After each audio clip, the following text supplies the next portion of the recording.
Hi, so welcome back to my channel. Today I wanted to talk about how friendship is a two-way street. In a perfect world, um, your friends would treat you the way that you treat them, right? Whether that's good or bad. And ideally, for this video and in a perfect world, that would be good, right? For the betterment of the both of you. But this video is about how you can tell when you're not in a two-way street type of friendship. You're on a one-way street, as in like you are the friend, the other person is the op. Okay, so it's gonna be three keys, and let's get started. Okay, so how do you know that you are in a one-way friendship and it's not a two-way street? Um, you always get out of your way. And this really, really bothers me, but this is how I can tell when I am in a one way friendship, because I am a very caring, a very giving person, and I will definitely help anyone out. Specifically, if you're my homie, like you are my homegirl, you my good homeboy, I'm going on my way to take care of you. And whether that means I'm calling you, I'm texting you, I'm asking you to go out with me, I'm stopping by your work desk. If that is only one sided, or either, let's say, they can't stop by your work desk, but they can text you. They know how to Microsoft Teams you, right? They know how to Skype chat you. And they don't, it's a one-sided friendship. But if you are one of those friendships where people can stop by your desk and you can stop by theirs, you can ask them if they want to go to lunch, or they ask you, you know you're in the right friendship, or at least it's starting out the right way. Ideally, it would be that way, but for me, that's your first sign to know, like, maybe I like them more than they like me. But if you're one of those type of people that are very likable, and most people will like you, they will treat you the way that you treat them. But if they aren't going out of their way for you, it's a wrap. As that's not your friend, okay? Whew, okay, another one. You are always there when they need you, whether that means when they're sick, when they're having a bad day, when they have cheated on their husband with somebody else, or they may be in a relationship with someone and they are married and they're single, and that person decides to go back to their wife or something, or husband, I don't know. But you are there for them. You are a ride or die type friend. That's when you know you a good friend no matter what. That means you have your friends back no matter what he or she does. You show up for them. You pick them up some coffee when they need some coffee. You bring over ice cream just so you guys can chat, or maybe a bottle of wine. And you guys are sitting there just chatting, talking it up, just digesting and going over everything that has happened. And it doesn't even have to be a bad day. It can just be like, let's just hang out. Let's have, I don't know, spaghetti night, and let's just come together. But if you are the one always doing that, and these people are not doing this for you, it's a one-way street. Okay, this is not your friend. And then lastly, this is not like a super big one for me, but I can tell it means something. So you are the one that's always complimenting them. Now, there are some people who I would say can walk this street two ways, like kind of like a two-headed snake. They will compliment you, but they really maybe do like a nice, nasty compliment, or either they'll compliment you, like look you up and down and be like, oh, you cute, but you know they don't really mean that. But if you are always complimenting them genuinely, like, I like your hair today, or your lashes look really nice, I like those dunks you got on, you're a genuine person, you are complimenting somebody, you letting them know that you like what you see.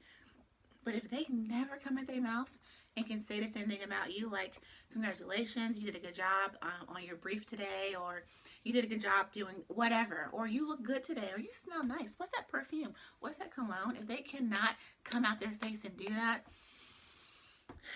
one way street. Okay? It's a one way street. Okay? After all these things I just said, if you are the person doing all this and none of this is happening to you, you are in a relationship, friendship with the op. The op is the opponent. The opponent. This is somebody that is really not here for you. They don't mean any well for you. But number one, they probably keep you around and let you do one-sided stuff because they're benefiting from it, right? They know that you're a good person. They know you have a good heart. They're going to keep you around because they're on an up and up with you, right? And they know they're going to win with you. And a lot of times people keep you around like that because they know how much you are liked by other people, and they want to be around you to get any crumbs when people give you something. They know you're going to give them something too, right? So they're really there just to benefit themselves. Okay, I just have a couple more. So, ooh, now this is something I learned. I don't want to say the hard way, but I learned it. When people, like, okay, so you're in this one-way street situation and you know that they're no good for you, or maybe they're a little jealous of you, those people keep you around because they are clocking you. They are trying to learn everything they can just so they can level up. Now, here's a great example. It's something tiny, but I pay attention to detail. So sporadically, I wear color contacts. My eyes are naturally brown. Obviously, I'm African American, right? But I wear color contacts sometimes. And I used to wear like I have curly hair now, but like super curly hair, just doing my thug dizzle. And I had met this girl through another girl, and when I tell you, after one time of meeting me, the next time I saw her, she had my exact look on. You didn't compliment me when you saw me like that. I saw you staring at me from head to toe. I saw you not being able to keep your eyes off of me. And then when I see you again, you trying to be a mini me? When I see stuff like that, that person is the op. You can see something and admire something from somebody and be like, wow, that looks really good on you.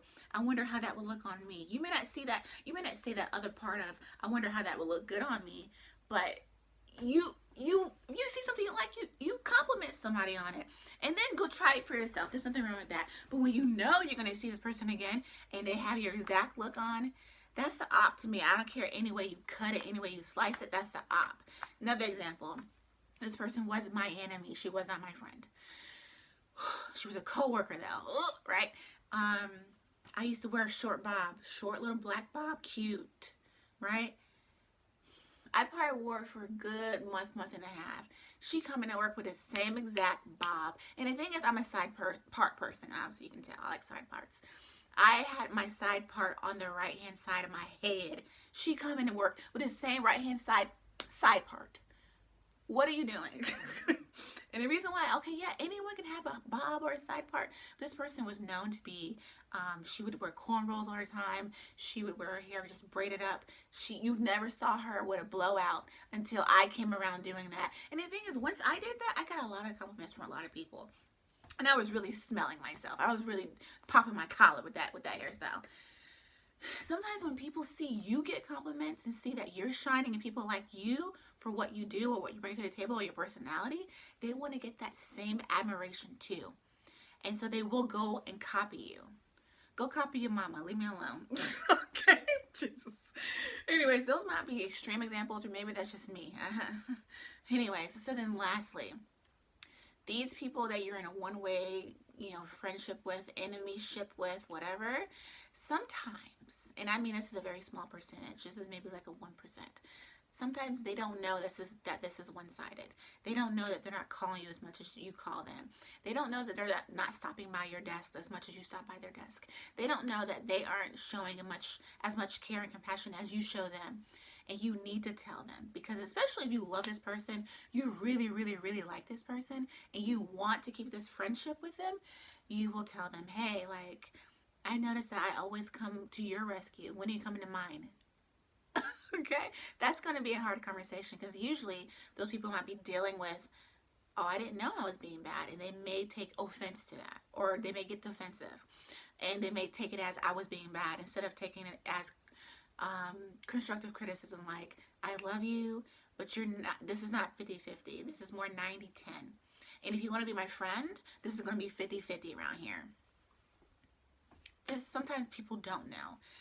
And then sometimes they do know, but since you don't call them out on it, they're going to keep on behaving the way that they want to behave. And a lot of people have to deal with that. Like, they know they're doing something wrong, but if they never get called out on it, they're going to keep doing it wrong. And that's period, right? Even good friends can do that to you, and it's sad.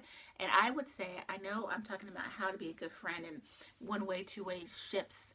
I've been a bad friend before too. Not hating on nobody, not being envious, but I've had someone always call me. Someone always text me. Someone always check up on me. And I don't know why I was like that. So that's the reason why I say, sometimes you gotta tell them. Sometimes you gotta tell them, like, I always wish you happy birthday. When are you gonna wish me happy birthday? Sometimes I'm not a birthday person.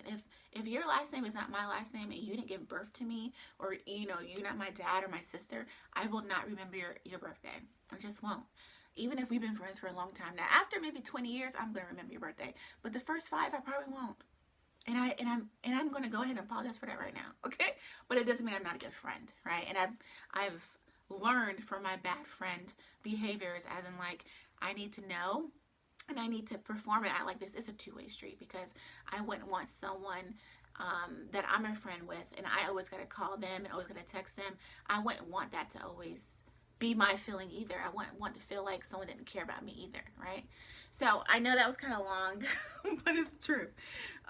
You know, a lot of friendships are supposed to be two ways, but they end up being one. And this is how you know.